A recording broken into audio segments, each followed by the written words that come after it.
AMD just recently announced its non-X CPUs, including the 7600, 7700, and 7900. In this video, we're reviewing and benchmarking the 7600 non-X. We have reviews of the 77 and 79 coming up next. And for these, what we're looking at is how is the value proposition versus the generally too expensive X-class 7000 series CPUs. That was everyone's main problem with the 7000 series, was compared to Intel, the value was getting a little rough for AMD. It was a different scenario than the last couple of years. So now AMD's dropping the prices, but the non-X CPUs, although technically they run slower, they are fully unlocked. So you can run them with PBO or overclock them and get most of the way to an X CPU. That's one of the things we're gonna be looking at today in the review. Let's get started. Before that, this video is brought to you by the Height Y60. The Height Y60 is one of the most unique cases to launch anytime recently, coming in multiple color options like this bright red, and it's also built for both water cooling and air cooling. The case pays extreme attention to detail, particularly with cable management paths like you can see with the quality rubber grommets that are always passed through, and with split lower and upper chambers. Learn more at the link in the description below. Quick background to get everyone up to speed. So the 7600 is a 6-core, 12-thread part. It's lower TDP at 65 watts, but TDP is not equal to power. We'll talk about that more later. The 7700 non-X is 8 cores, 12 threads, and the 79 is 12 cores, 24 threads. Now, all of these are reduced TDP. They all launch tomorrow at the time this video goes up, so that'll be January 10th, 2023. And here's a quick table showing the basic spec. On paper, these are basically just power-limited versions of the existing 7000 series CPUs. All three are limited to 65 watt TDP, and you can't compare this number to previous generations, so keep that in mind. They changed some of the numbers around. Other than that, the maximum boost clocks are 100 to 200 megahertz lower than the X-class CPUs, and the base clocks are considerably lower, 900 megahertz lower in the case of the 7600 versus the 7600X. That will come into play in the benchmarks. They also come with coolers though. The 7900 and 7700 get the Wraith Prism, and the 7600 we're reviewing also gets a Wraith cooler, but it's the Stealth. The Stealth is the smallest of all of AMD's stock coolers. We're not entirely sure what happened to the middling Wraith Spire, but it didn't make an appearance here. Now, the biggest thing to keep in mind here is that AMD's original list prices for the X-class CPUs were far higher than they have been recently at what we call the street price, or what it's actually available for from retailers.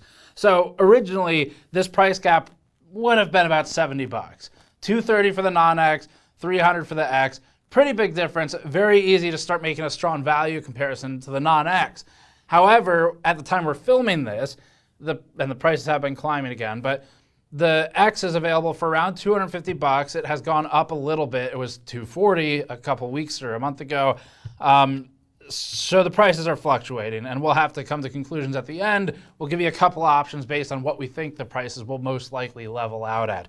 But they've been cheaper lately, which does make it a little weird for AMD with the non-X CPUs, and we think, based on what we've heard from talking to people within the industry, that the non-X CPUs will likely also drop depending on what Intel pushes at the low end over the next couple months. So prices are going to move around a lot, which is great. That means there's good competition. Motherboard's still far too expensive in general for AM5, but that's a different topic. Okay, we're going to get into the gaming benchmarks first, and we'll go through power efficiency, power testing. We'll also be talking about production capabilities, and we'll come to a value judgment at the end. We'll start off our gaming suite of benchmarks with Far Cry 6 at 1080p, where we have good scaling throughout the stack with the 3090 Ti, and we have some 4090 tests coming up in the 7700 review as well if you want to see those. The Ryzen 5 7600 placed at 155 FPS average on the chart, only 3 FPS average behind the original 7600X, and without meaningful change in the 1% lows. This means that the X and non-X are functionally tied here, and you won't notice any difference in the experience. Next, we applied PBO, or Precision Boost Overdrive, and the results were basically indistinguishable from stock. Since the change versus the 7600X is so small, the non-X still has a healthy lead over the previous generation 5600X. That said, the 5800X3D with its larger cache is still firmly the leading AMD CPU for Far Cry with 181 FPS average. The 12600K is tied exactly with the 7600 and can be bought for about the same money for the KF version. One potential advantage to the 12600K is lower overall platform cost when using DDR4. As we move through the other charts, we'll see if the performance of these two parts diverges. Up from that is the 13600K, which holds a comfortable 19% lead over the 7600, but really is in the next price class up at about $320. Next is CSGO at 1080p. The 7600 falls right in behind the 7600X at 387 FPS average, firmly within variants of each other. There's no performance difference between them, along with the 7600 PBO results as well. That's 2 games so far where the non-X holds up just like the X.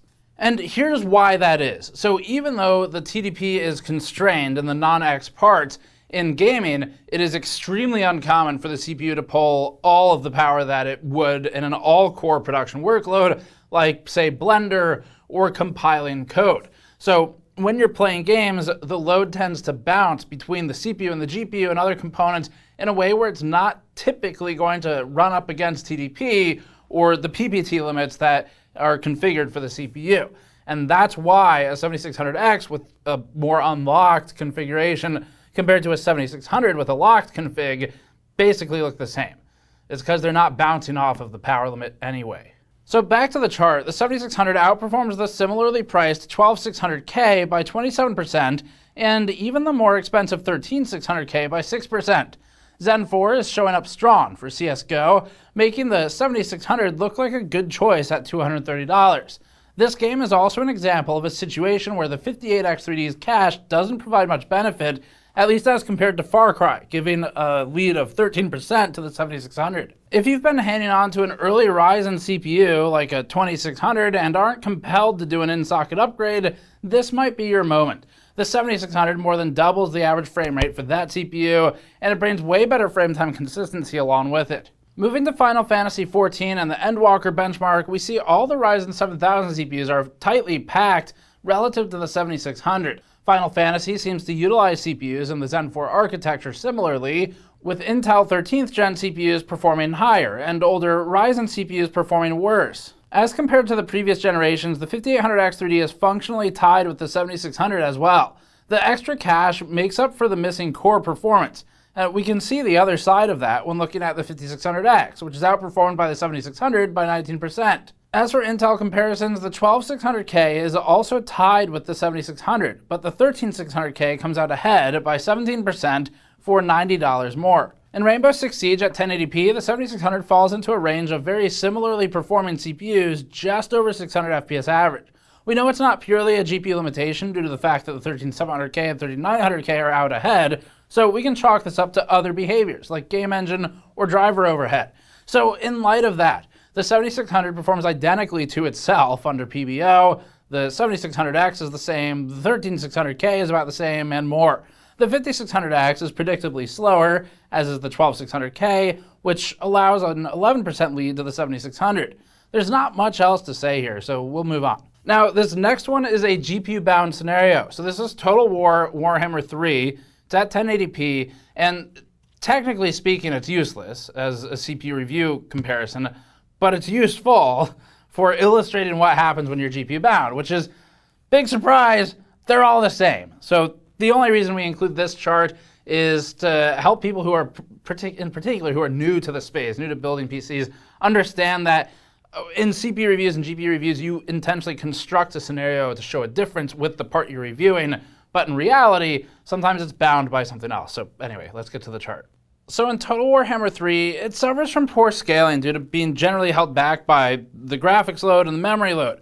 It's a good demonstration for what a limitation looks like, but it's not useful for a CPU review. The only thing you really see scaling from is something like a 2600. Our final game benchmark is Shadow of the Tomb Raider at 1080p. The 7600 ran at 253 FPS average, and again tied with the 7600X. So for all our game tests, there's not really a reason to spend more on the X versus the non-X. The 7600 is also the better pick over the 12600K, as it outperformed the last Gen i5 by 14%. This is also one of the rarer situations where the 13600K shows no benefit over the 7600. And as always, this is why it's important to test different APIs, different games, because it's not always the case that, say, Intel's direct competitor is better or AMD's is better. They'll trade depending on what the scenario is. Now, as stated, we have some 4090 tests as well, but we're going to debut those with the 7700 and 7900 because we've started to need the higher end GPU capability. So we'll be looking at that soon. So for TDP, AMD tried to make some kind of claim about gaming at ultra low power consumption in one of its presentation slides for the 7600. It compared to the 7600 at 65 watts versus the 13600K at 125 watts, and AMD claimed the following, quote, "The Ryzen 5 7600 runs at a low, air-cool friendly 65 watt TDP, while the Core i5 13600K consumes a much higher 125 watt TDP. First of all, CPUs don't consume TDP, AMD, they consume electricity, power." This quote is phenomenally stupid in a lot of ways. AMD has been playing screwy games with TDP for a very long time. We published a deep dive on it years ago. They haven't changed. AMD's formulation for TDP is such that you cannot even compare the 5000 series to the 7000 series. So this is silly. It's not possible, nor is it, I mean, it's just strictly disingenuous to compare CPU power consumption cross-brand by using TDP, which for AMD is not derived from power. Watts does not appear in the TDP formula except at the end of it when they just slap a W onto the number that calculates out from TK's T ambient, which is temperature for both of those, and for the thermal resistance of the cooler strapped to the CPU. So AMD, let's just stop with the slimy bullshit, petty marketing, and use real numbers. 88 watts for yours, and then we'll show Intel's in our power testing. Those are the numbers you can use. Come on, let's not do the Radeon group thing and start playing dumb games when you don't have to. You can't see, but you can feel it. To prove the point about watts not equaling watts, we'll start the tests off with all-core power consumption. This is measured at the 12-volt cables to isolate down to just the CPU's power draw, not the full system. The Ryzen 5 7600 at stock pulled an average of 88 watts. The particularly astute among you may notice that 88 is higher than 65. AMD has another number called PPT, or Package Power Tracking. This acts as a limit for how much actual power in actual watts the CPU consumes. The PPT for the 7600 is 88 watts. So the limit works as intended here. If we could just get AMD marketing to report the PPT instead of or alongside TDP, that'd be great. But back to the chart, the 88 watt number is less than the original 7600X, which measured at 116 watts. That's 32% higher than the non-X new part.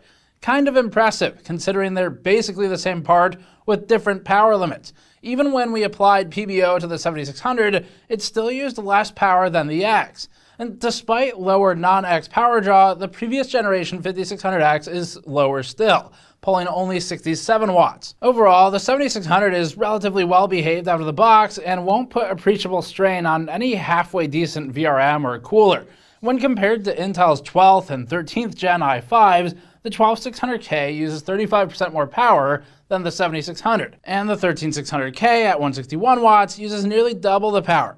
The 13600K is going to be faster in basically any scenario, but it does so at the cost of power consumption. Our next test measures CPU efficiency by doing a simple calculation between the energy consumed versus the amount of work completed. And time is a variable here, so we allow them to run until they finish the workload, and then we look at how much power did it consume during that work, how long did it take to complete the work, what is the resulting efficiency in watt hours. So if you use eco mode, the efficiency has been there, but if you don't use eco mode with the XQs, it's very inefficient by comparison. These are basically eco moded XQ CPUs without the X. So let's take a look at the numbers.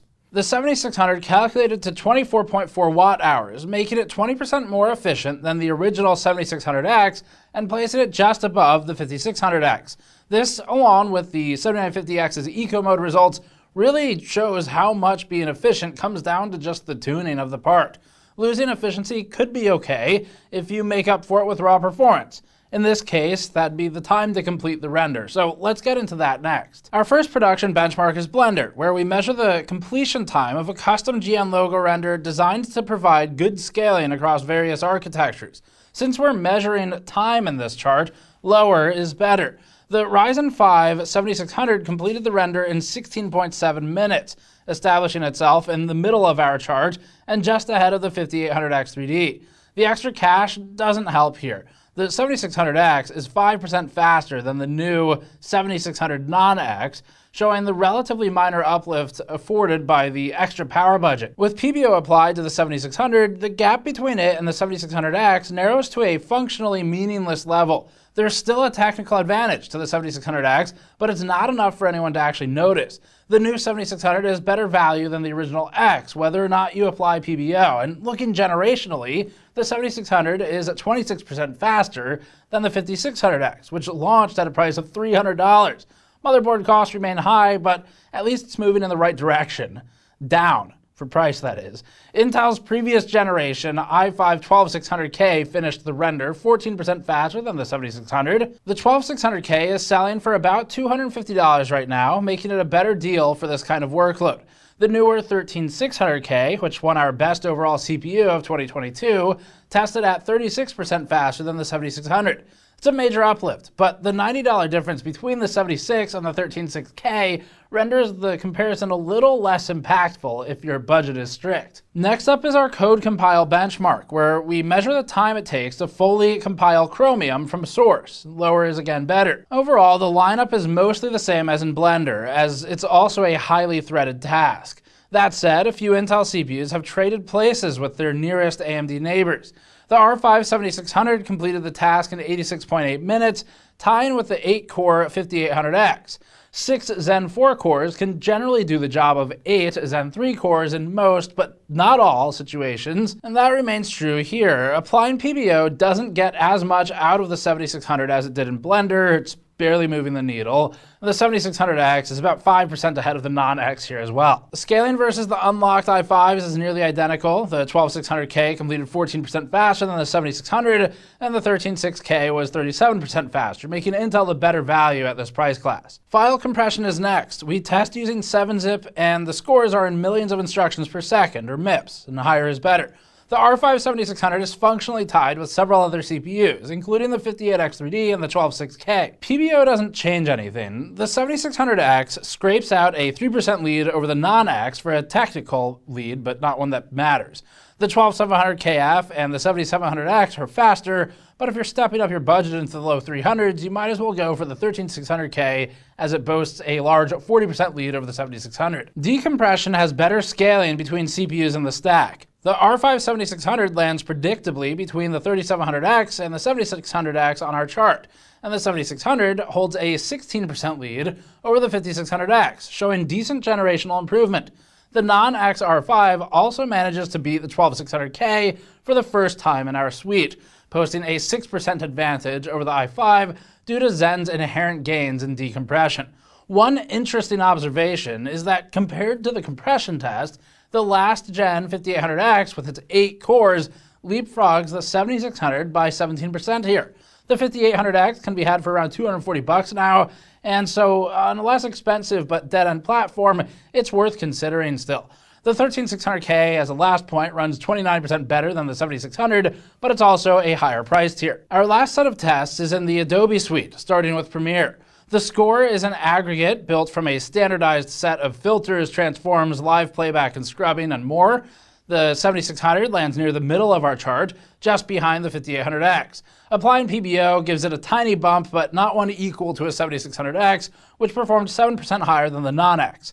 This gives the new R5 a better value proposition, bearing in mind the pricing caveats mentioned earlier. Despite the stronger overall value, we can't recommend the 7600 for Premiere as a primary work function. It's not as bad as an entry point to AM5, but you'd be better served by Intel's i5 options. The 12600K posts a 9% lead over the 7600, and the 13600K is closer to a 20% lead. as Premiere users ourselves, we just think it's worth going for the 136K instead. Our final production test is Photoshop, which benefits from a mix of thread count and single thread performance. The 7600 performs respectably here, beating the 12600K by 7%. The 7600X shows a token 2% gain over the 7600, and PBO again gets you barely anything over stock.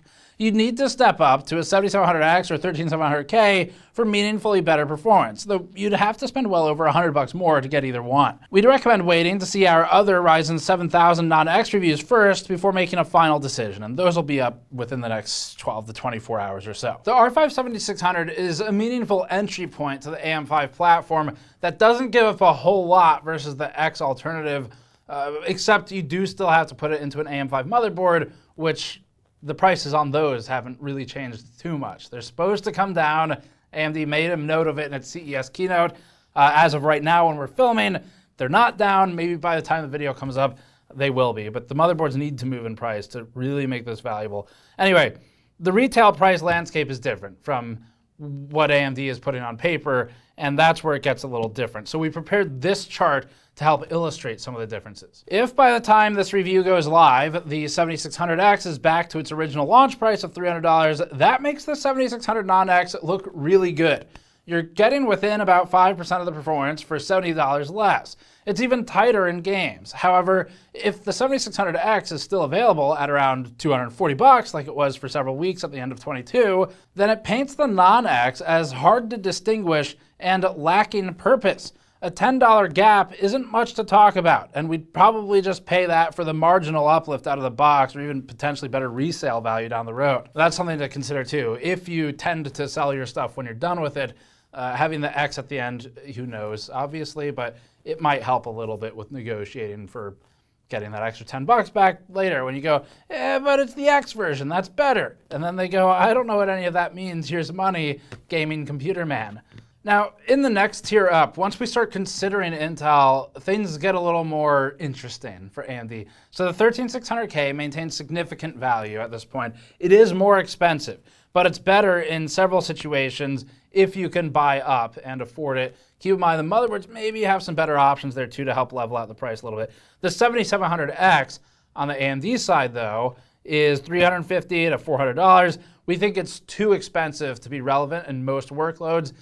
It's probably the roughest one that AMD has right now compared to its own other parts and to Intel's parts.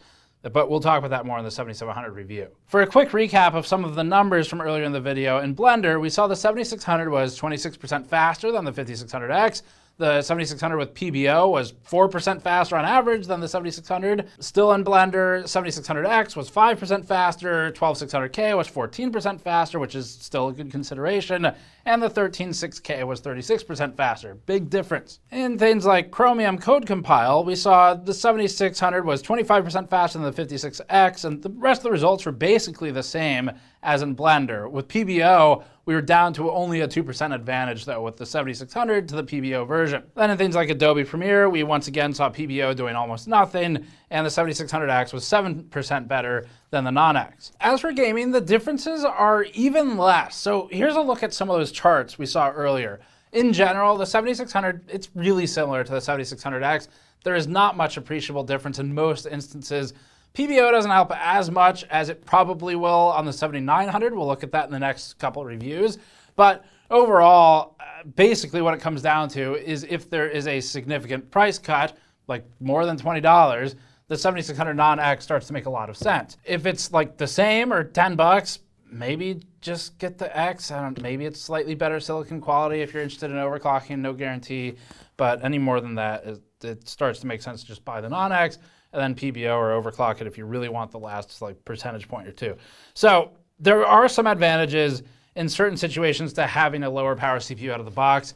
Most of them are it's lower power out of the box, you plug it in and you go. And then if you're more enthusiast inclined, you can tune it if you want to.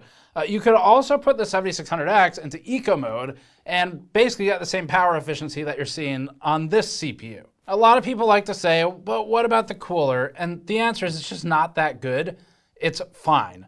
For 65 watt TDP, 88 watts actual out of the box, it'll work okay, especially if your case has actual airflow in it and it's got a perforated front panel, or better yet, holes in the top, because it'll pull air from the top if it's not exhaust, then that cooler's fine. But if you're doing anything more with your system, like you're overclocking at PBO, you have a more constrained case, then a $20 cooler is a far better way to go.